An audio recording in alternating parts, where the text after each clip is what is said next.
Hello everyone, welcome back to Resilience. Ngasi small business owner singna singso dina khangjangadaba PL statement or profit and loss statement.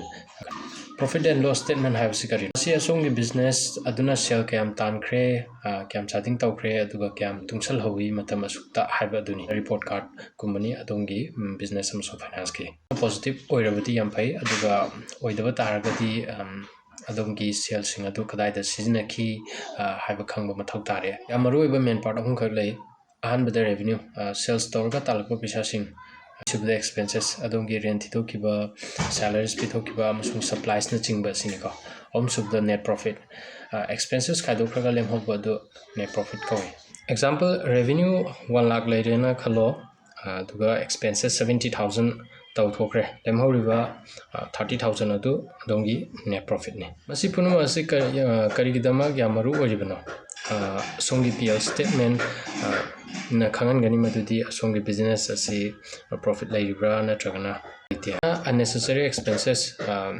khandupa ngaman gani profit and loss statement asi yam chamba tool ni adu yamaru oiba tool amani khangjan biyo adong business alive this why the solution ma'am. Thank you.